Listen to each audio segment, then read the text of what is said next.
Hi friends, before we start this episode, I wanted to give you a heads up that there will be some swearing, but that it's all for fun and really good content. I hope you enjoy this interview as much as I did. And I'm going to tell you this quote that I have that I found just by Adam Grant, because it's totally changed my life this last little bit. He said, "I was just being myself isn't an excuse for disrespectful behavior. It signals a lack of concern for others. Authenticity without empathy is selfish. Authenticity without boundaries is careless." Boom! Isn't that something? Like when I read that, I was like, son of a bitch. Like hiding behind it's who I am or the research or the Bible doesn't give anyone permission to be unkind, ever. My name is Francesca Phillips, and you're listening to the Good Space Podcast, a show where we help you find peace and power in work, relationships, and intuition.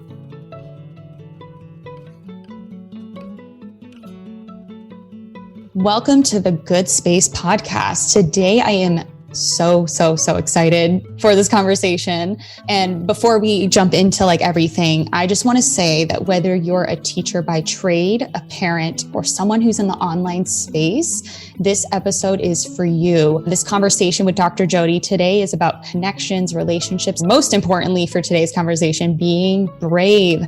Dr. Jody Carrington was one of our first guests when we launched the show. She was on episode 8. And we talked about how to have more well-being through the relationships and connections we make, that we're wired for connection and need it now more than ever. That was recorded pre-COVID and released during quarantine. So boy, was that a much needed message. And it's still one of our top 5 downloaded episodes out of the 60 plus we've released. So I'm so glad you're coming back on our show today. And as a quick refresher, Dr. Jody Carrington is a speaker, author, and overall game changer. She's the best-selling Canadian author of Kids These Days, a game plan for reconnecting with those we teach, lead, and love. And she just released Teachers These Days, Stories and Strategies for Connection on August 1st, 2021. And it's been number 1 on Amazon in Canada for all books, all the books. So congratulations and thank you for coming back on. So great to see your face again. Thank you so much for having me. I love that intro. Yes. I mean, that is incredible. Incredible. How does that feel? You were actually supposed to release your book on August 21st. You made it was a sudden decision, right? August 1st. And then boom, you're outselling Stephen King right now. I know, it's ridiculous. Yeah, I mean, the universe unfolds as it's supposed to, but yeah, 21st was the day. And then we couldn't get some things to work on Amazon around pre-sales. And our publisher said, listen, it's ready. Why don't we just shoot it live? And there's so much risk to that because you want people to be ready for it, right? And so we did anyways, it went, I knew it needed to go. And it's for teachers, obviously. And I'm really concerned about the state of education in North America right now, and not because it has anything to do with literacy and numeracy, but primarily because it will be the place where most of our mental health issues become so transparent in the next probably 3 or 4 years, I would say for sure. And teachers aren't ready. And teachers are overwhelmed and exhausted, and they are such heroes in our communities. And I don't think we spend enough time holding them so they can hold our kids. The truth that I think, to the core of me is that if the big people aren't okay, the little people don't stand a chance. As a child psychologist, I rarely treat kids because it's the resources need to go to the big people. And so we knew Teachers These Days needed to come out sooner than later. And when we got that opportunity, I was like, hell yes. Let's jump on that train. So yeah, we've been number 1 in Canada for 3 days, and we were number 1 on Amazon.com for the first day that we launched in our category, not overall, but in our category. If we were number 1 on Amazon.com overall, I think I would have lost my ever-loving mind. But still, I mean, I will take kicking Stephen King's ass today for the 24 hours that we will do it. And I am so excited. It's so good. That's amazing. That's amazing. And it's so needed. So before, I want to ask you more about it, but is there anything else that's been going on since we last spoke? Anything new you want to share or insights or whatever? Oh my gosh, so much. I think, this COVID journey has really highlighted for me the importance of, what you and I both talk about in our respective spaces, which is just the necessity for connection, and not just connection, but reconnection. I think since the last time we spoke, this has been probably the biggest shift for me is that connection is actually the easy part. Reconnection, which means fixing, repairing, stepping back in after something has fallen apart, or really knowing that you and I are never an end game. How we have to come back again and again and again, which is why we create these platforms like the Good Space, or, our platform really around where do you land when you get lost? Who can you sink into? And I truly believe, like, when you sit with the winners, the conversation is different. And so I really want to be surrounded by winners at every juncture, because there'll be so many times where I want to throat punch somebody, or, my husband and I have been married for 13 years. We barely survived COVID. We have 3 kids. Like, there are so many times where it's like this idea of stepping back into reminding myself why I'm here, who my people are, and am I breathing? And I need somewhere to sort of remind me of that, because I know this when my prefrontal cortex is on. I know this is, when I'm filled up or regulated. But when I need somebody to remind me of that, to reconnect me to those things, is when I'm losing my ever-loving Jesus mind, which happens, I would say, 2 or 3 times a day. I love you. I love that. And you said it so perfectly, that the Good Space and what you're doing, we're landing places for those reminders, because I feel like inherently we knew how to connect as kids. We knew, in our divine blueprints, how to feel those things and be those ways, and then got conditioned out of it. And it's just so empowering that you care enough for people who are teaching and holding kids, like you said, and doing all those things to remind them of who they are, and how to, like you said, breathe again. Because sometimes it is just that simple. Sometimes it's okay, we just, take a breath, and that's what we need in this moment. It's truly just moment to moment. So I really appreciate that. So tell me, what ground are you covering in teachers these days compared to kids these days? It's such a great question. Kids these days is really a theoretical perspective on how kids and adults interact, and how the kids aren't the problem, right? And so there's a lot of research and just written from a psychological perspective. In teachers these days, I partnered with one of my favorite educators on the planet. Her name is Lori McIntosh. She's a kindergarten teacher. And us 2 privileged white women tried to give our perspective on the things in the world that I think we need to be connected to most in the classroom. What are the strategies? What are the stories? And we asked teachers, and so here's our definition of a teacher: anybody who imparts knowledge, which includes not just traditional, teachers in classrooms or lecture halls, but bus drivers and custodians and librarians and hockey coaches and gym teachers, and those, before and after school care providers, your best friend's mom. We all really are the people who impart wisdom. And so teachers these days become the most important people on the planet, because we actually can't, we don't just change lives, but we save them. And if we only knew really what that's like. And so how do we do that? So there's a theory in it in kids these days that I think is much more heavy. And then in teachers these days, we talked a lot about strategy, about how do we do that? How do we show up? And really, I think what changed a lot for me between those 2 books was really my own understanding of my implicit biases. Thanks in no small part to George Floyd and the BLM movement and the Trans Lives Matter movement. And, a lot of those things that have been very apparent my whole career, but I just didn't fucking listen to, And so in my privileged way, it just really took my feet out from underneath me. And I knew that in the classrooms where so many kids feel marginalized, particularly the ones who are marginalized, struggle more than anybody else. The data is phenomenal on that.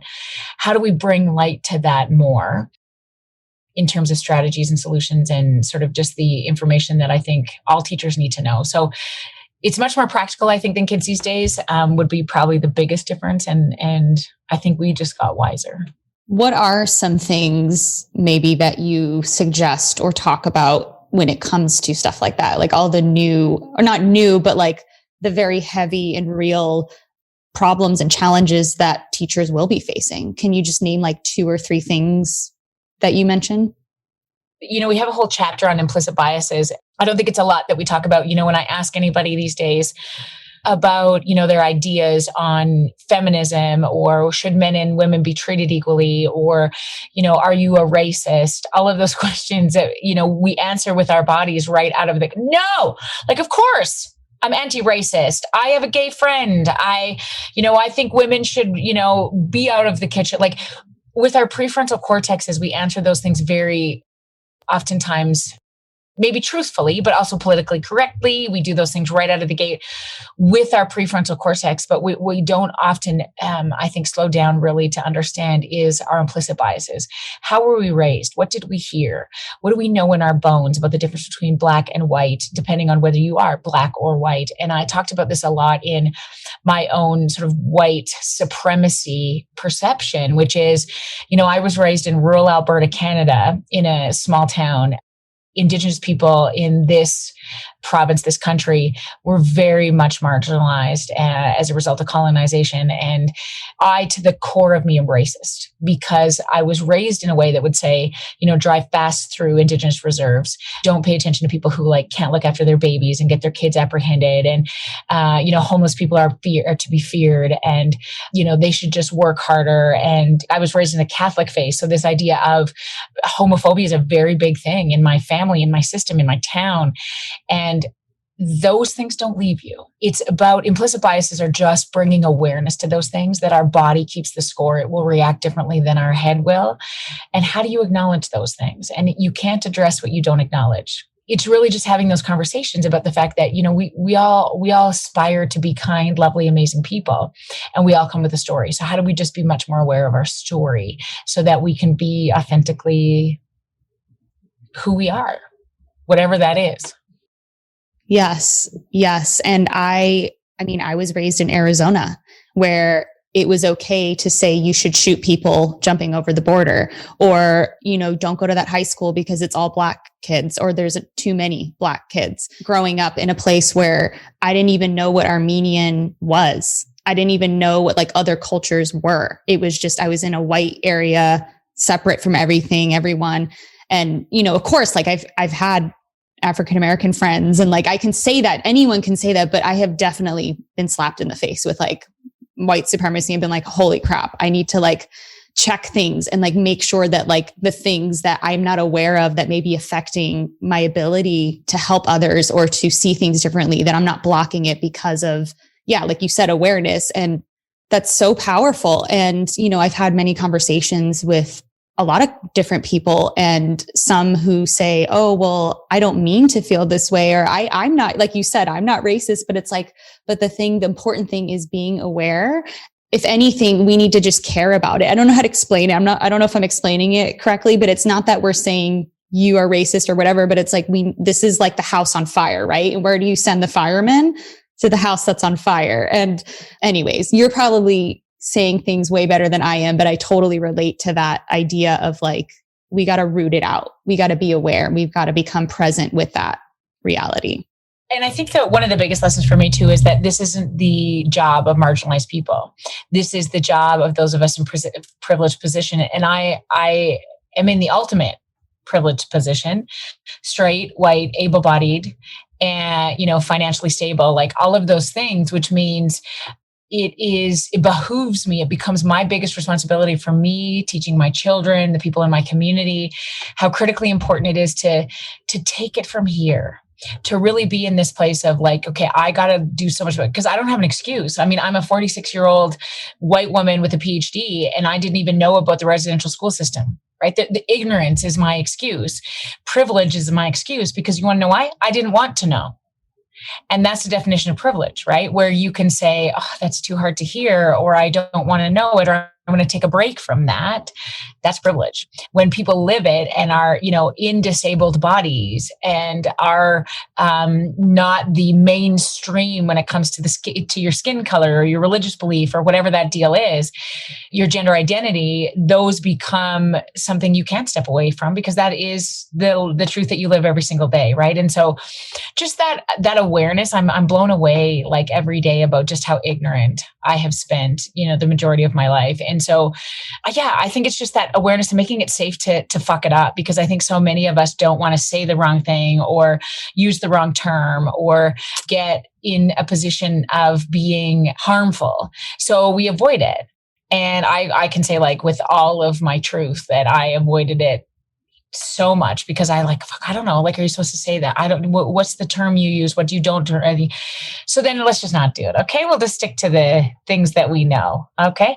Right. Which is really then, it's so difficult to be progressive or to learn or to do those things. It's safe, But, so many people have just said way more than I have that like silence isn't an option. And if it makes you uncomfortable, then, you're not for me. So how do we navigate that? I think is going to be like the challenge for the rest of my life, for sure. 100%.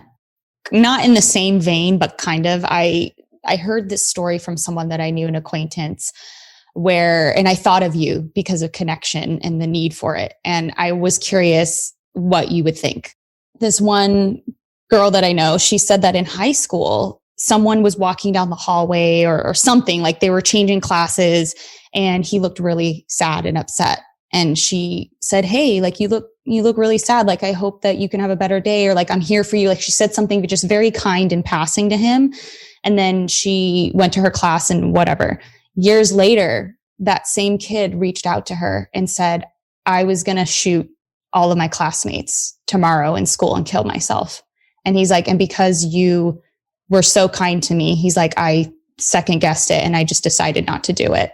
I mean, my heart's just like beating even saying that, because I was like, that kid needed connection in that moment. And it made me think of you.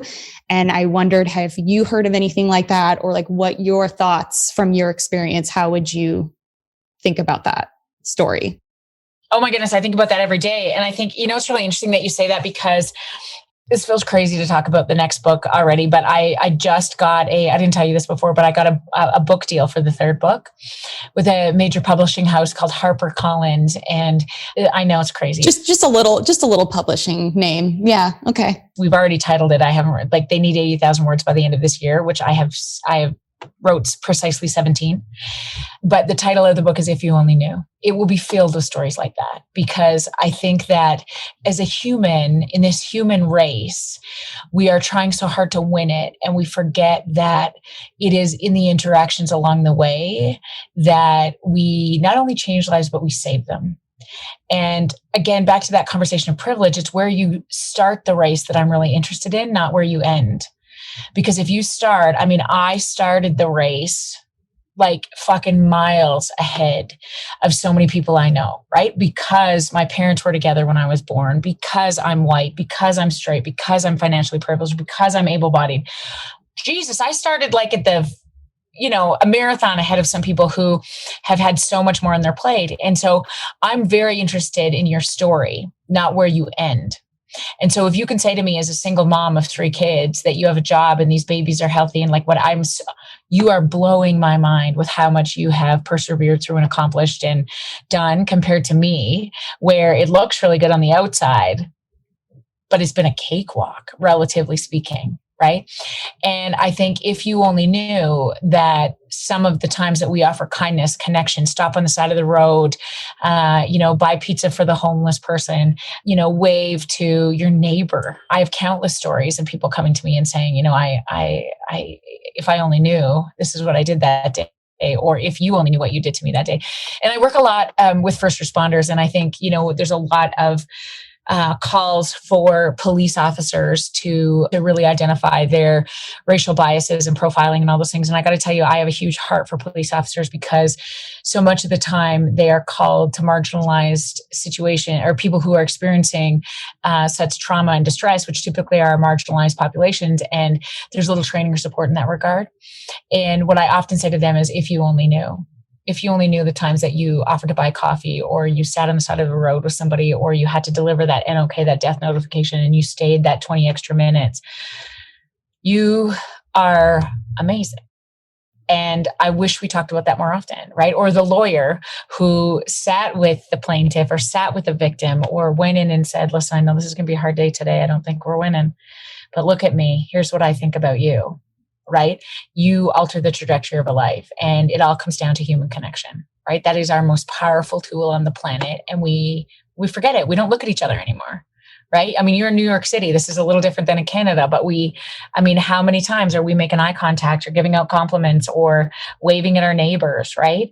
And I think that is where it's undeniable in the research. That is where the healthiest people live. Those with the most significantly solid mental health. Decreases in depression and anxiety happen mostly when you expand your relationship networks far more effectively than drugs or any kind of medication or medical medical intervention because we're wired biologically for connection. You're right. New York City, I feel like it's much easier to look people in the eye and connect because we kind of have to, right? But yeah, for someone listening who may be in an area where it's not a packed city, is it more just you say hi or put yourself out there and just expect it to feel uncomfortable and maybe you get rejected and just be okay with that? Because I'm just thinking like, if you're not in the habit, right, of being that way, do you just jump and do it and then you'll get used to it? Or how would you recommend that? Yeah. I think here's the thing for me is that we often think we're doing it for other people, but we're actually doing it for ourselves. And we need it because we've never been more disconnected in the history of the free world than we are right now. And I mean, not even by proximity, you know, if you think, square footage wise in New York City, there's lots of connections that happen there, but I mean proximity to other people who you actually care about. Right. And I think that I often tell this story. So I'll tell you the story real quick. So here's what I want you to think about, just the power of a compliment. So if you ever think about any time that anybody's ever complimented you, particularly by a stranger, if they come up to you and say like, oh my gosh, I really like your necklace. Or, hey, I saw this person, I saw your husband yesterday and he's so amazing. Like, I just thought you should know. What happens to you when you are acknowledged in some capacity is that you lean in. You say, what? And it was funny, not funny, but this is a couple of years ago now. I was driving to a training and I had a nurse friend with me and we were parked at a stoplight and it's a small city. And anyways, I was looking behind me and there's this mom just rocking out. She's in a minivan. She's got her kid in the front seat. I think it's her kid. And he's got a helmet on. So he's got some kind of developmental delay and he's in the front and she is just busting. Like, I mean, shimmying, arms are going. She's like rocking out like it's like grad 93. And her son is mortified. The poor fella he's got his helmet on. His face is smashed against the passenger window. He's trying not to look at her. He's pissed right off. He's maybe 13, right? And she's like shimmying and she's doing the things. And then the light changed and I missed the light. And so somebody behind her is like honking and I was like, oh shit. So I ran around the corner and she took the other lane. And so I pulled in behind her and my nurse friend who I was with said like, where are you going? I said, oh my God, I have to tell her she's amazing. And she said to me like, right now? And I was like, well, yeah. Like, I mean, she's like, well, our training is over here. And I was like, I know. Like, so I was very hopeful she wasn't driving to like friggin' Utah, but I followed her down. She didn't go very far. She pulled into this house in this driveway. I got out and my friend Melissa was like, take your sunglasses off. And so I was like, oh, okay. So I do. And I knock on her, her car door window and she sort of looks out over me and rolls down the window a little bit. And I said, hey, I just need to tell you this. I'm so sorry to bother you. I watched you at the light back there. And she's like, oh God. I said, I saw your dance moves. They were totally sick. And I said, I don't know who this little fella is beside you, but I just wanted you to know that I think he's pretty lucky to have you.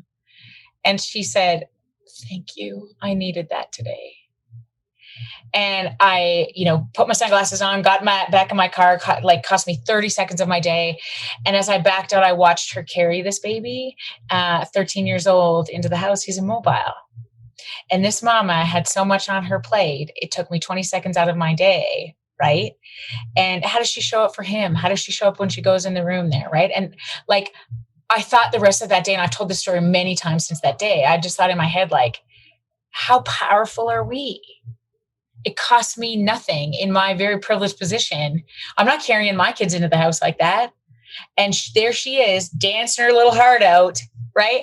Trying to get a laugh out of this guy who's got so much on her plate. And I just thought like, what a privilege to see, to witness.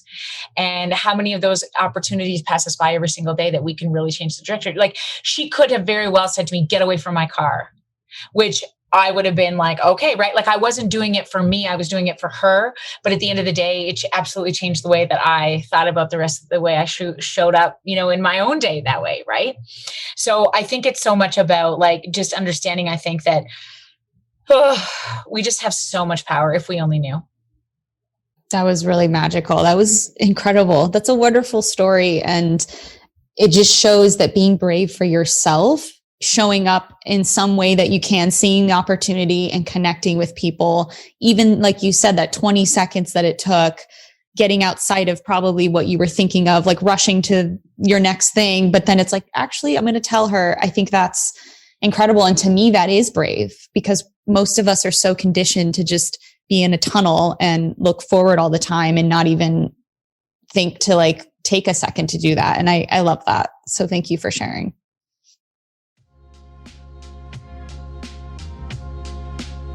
Do you struggle with time management and feel overwhelmed by everything you have to get done? And have you tried sticking to a regular schedule but get pulled every which way by shiny objects and demands from others? If you want to simplify your life and get better at being decisive, finally getting productivity down in your life, then this message is for you. I have released a new book called How to Not Lose Your Shit, the ultimate productivity guide for entrepreneurs. This book gives all the methods that I have taught my private clients, my followers for many years on how to see results in your business and to get more peace in your life. I've had so many entrepreneurs say how overwhelmed they feel and drained and burned out. And so I teach them a framework and different techniques that help them to take back their peace and to start loving running their business again and to start feeling human again. If any of this sounds like you and any of it sounds good to you, then make sure you buy this book now. It is workbook style, so it's a roadmap, and it gives you a link as well to a download that you can easily print and use as you're implementing everything in the book. And it's very short. It's probably like 60 to 70 pages. So it's very short because I only wanted to give you information that was actually useful to you. And I throw in a few stories as well from people that I've worked with. So a lot of good things in there. Make sure you buy it now if this sounds like something you need. And if you have any questions, feel free to direct message me or email me. And I hope it helps. Brave for me is doing something with your whole heart where you can't predict the outcome. So I could have waved at that mom. I could have done, countless things, maybe left a note on her door or something like that. But it's like, I couldn't predict that outcome, but you got to go all in, right? And get out of the car, take your sunglasses off. If I could wave wildly at her, this is my another favorite thing to do, like at stoplights, like waving at strangers. Like I get the most remarkable responses, like at a stoplight when you're just giving the old 1-2. I mean, most people think I'm trying to pick them up, which is fine. But the other thing that's really helpful is at your coffee shop. So I want you to do this, Francesca. When you go to your coffee shop sometime next week, say the barista's name and thank them by name. So if I came to get my coffee from you tomorrow, I would say, Francesca, thank you so much for this. I can't tell you how much I need this today. I'm so glad you're here. So when I use their names, because they have to be identified if they work in the public service profession. And so most of them are required to wear their names, you know it. And so when you use it, our name, my name, your name is the first word you and I respectively learned. Okay. And so it very much pulls your prefrontal cortex into the moment because you need to sort of identify, how does she know me? And so when I would have said, Francesca, thank you so much, you would look at me and understand. You might remember that your name is there. You might remember that, oh yes, I'm working today. This is how we interact. But most of the time I can tell you, probably like 70% of the time, people will say this to me. Do I know you? Like, how did you know my name? And I was like, well, it's on your boob. So, and it's just that idea because we go so mindlessly through our day, like, here, thanks very much, have a nice day. Thanks very much, have a nice day.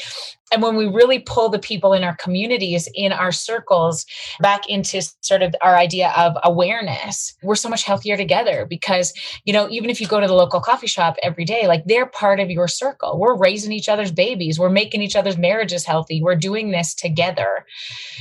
And our investment in the people we even interact with most frequently is so beneficial because she's now kinder to the person who comes up next. And it becomes, Mother Teresa talked about this, our job is to cast a stone, right? We are not good enough to single-handedly undo multiple generations of abuse, neglect, and trauma or systemic oppression or whatever that deal looks like. Our job is simply to cast a stone. And that feels so much more manageable than, oh my gosh, in this lifetime, how can I undo racism or poverty or, gender discrepancy? It's really about, no, you're not that good. Who do you think you are? Cast a stone. That's all you need to do today. Oh my gosh. Yes. Okay. I'm going to do that and I will let you know. Good. But it's great because you essentially are saying that being brave like you said, doesn't require knowing the outcome, one, and two, doesn't require some big, like, grand gesture, like quit your job, move somewhere, like start a homeless shelter for homeless teenage women. Like, no, buy coffee for the guy behind you and scare the shit out of him. Like, send your husband a text right now and tell him they're amazing. Like, done. You casted your stone. That outcome part is like super key for me because I have perfectionist tendencies, and we talk about it on the Good Space all the time of, when you want to align or feel connected to source or whatever, there can't be an outcome that you're like striving for, that you're looking for. And it's just incredible to see that same principle weave into what you're talking about. It's connection with each other, but also that's connection. I feel like that's divine connection as well. Like it really is just at the root of it. Are there any other like relationship or connection habits that you practice, or is it more you just feel the inner intuition and then you act on it? Every single day, if you can think about this idea around connecting to your people in some way, right? Like, so compliments, waving, notes on cards. One of my favorite things to do is to like write a anonymous note and put it on a first responder's vehicle. So I have to stop by the local police station or the firefight, like or EMS or paramedics or whatever, and just say like, I just don't know if anybody's told you this today, but I'm so grateful you're keeping the city safe. And so typically what happens is then, you can imagine people find this underneath their car and they're like looking around, because here's the thing, people are suspicious when we're kind. So when you give somebody a compliment, they're like, what the fuck do you want? Or if your partner comes through the door today and just says, oh my gosh, honey, you look so great. You're like, you having an affair? What's going on with you? Huh? What do you want? And I mean, when I say this to my husband all the time, like I will say to him, babe, I'm just so grateful that I'm married to you. You're so great. He'll say like, what'd you buy? He asks me that all the time.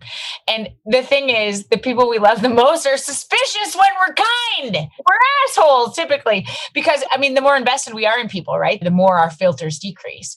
And so that's what you want in relationships where you're connected. But typically then what we forget is those necessary niceties that are invested in relationships that we really want to foster, right? I'm so much nicer to my best friend's kids than I am my own personal children, who I have so much more in the game with, right? But if somebody else's baby comes over to my house, I'm like, hey, what would you like for supper? And they're like, I don't really like anything. I'll be like, okay, we'll try to figure it out. My kid comes through the door and I'm like, hey, we're having hot dogs. And they're like, I hate hot dogs. I'm like, you know what? I hate you. So how about we just start there? You know what I mean? Like that becomes so much harder to love on our people. But just an awareness of that becomes, just allows us to shift that, I think, just a little.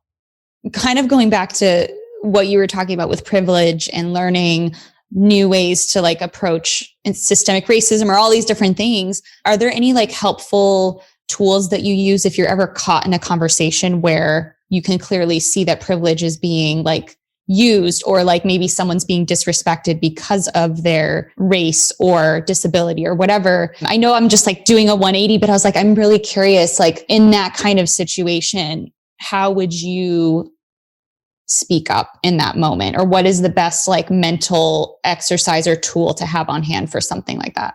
I think there's two things. I think for me, whenever possible, I am not going to address that publicly whenever possible, because you're so much more effective one-on-one.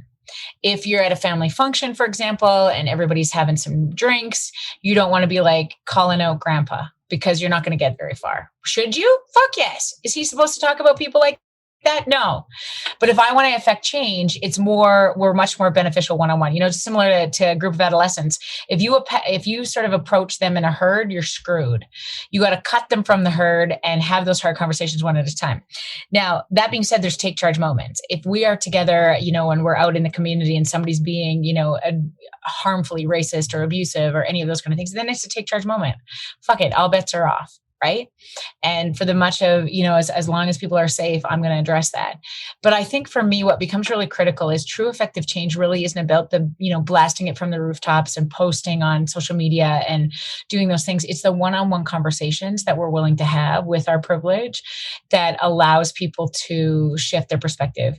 And if you are listening to this and you're in a position of privilege, it becomes our job, I think, where I find my most gratitude maybe, or my most joy in being able to quietly have conversations and shift perceptions and focuses, because people unfortunately are still so much more willing to listen to somebody in a position of privilege than they are a marginalized person trying to get you to understand what it's been like to be them.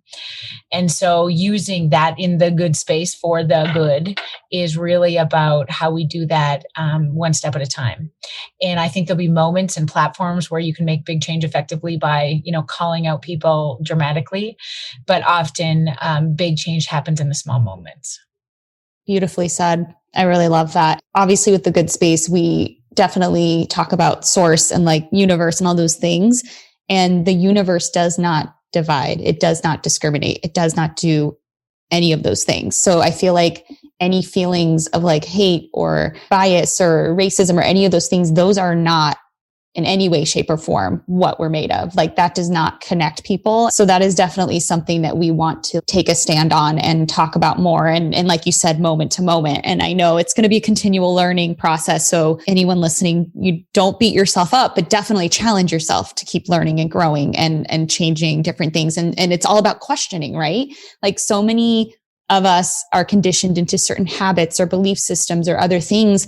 And even though I read so many books and I learn so many things, I still find automatic biases and habits and like thoughts that I didn't even notice were there. Like some can be so like ingrained deep that it takes some time to like figure it out. So it's okay if it's, like you said, a moment at a time. And I think all we can do is just keep learning and growing. And I know I have a long way to go, but when you unearth that little nugget of like, oh, that's a belief that I'm holding. Okay, great. Now I can work on like speaking to myself differently or speaking to others differently. It's like so empowering. It's so empowering to like affect the change of the person that you want to be rather than victimize yourself and acting like the world acts upon you, if that makes sense.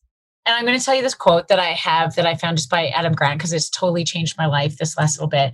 He said, "I was just being myself isn't an excuse for disrespectful behavior. It signals a lack of concern for others. Authenticity without empathy is selfish. Authenticity without boundaries is careless." Boom! Isn't that something? Like when I read that, I was like, son of a bitch, like hiding behind it's who I am or the research or the Bible doesn't give anyone permission to be unkind ever. 100%.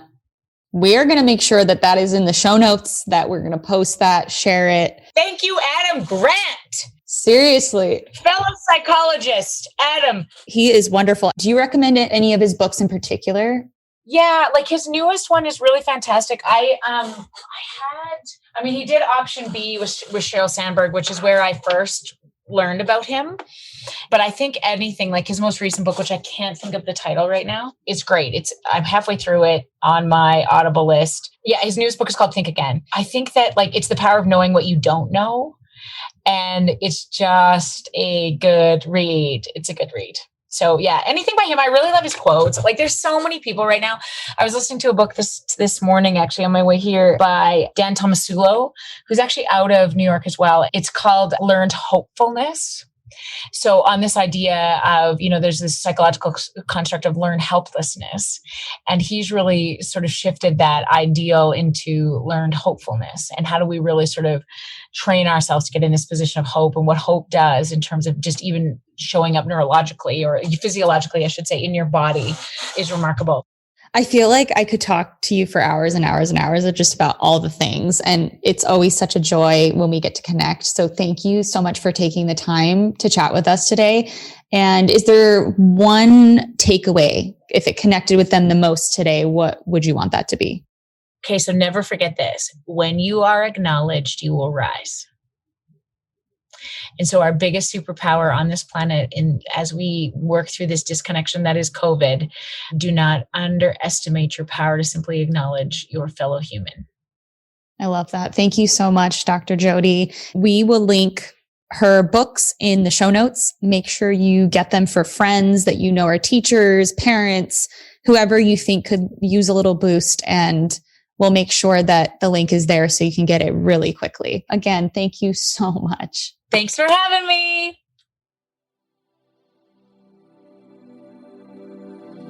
Now it's time for an affirmation. I embrace the oneness and divine nature of every living being and seize the opportunity to give kindness wherever I go.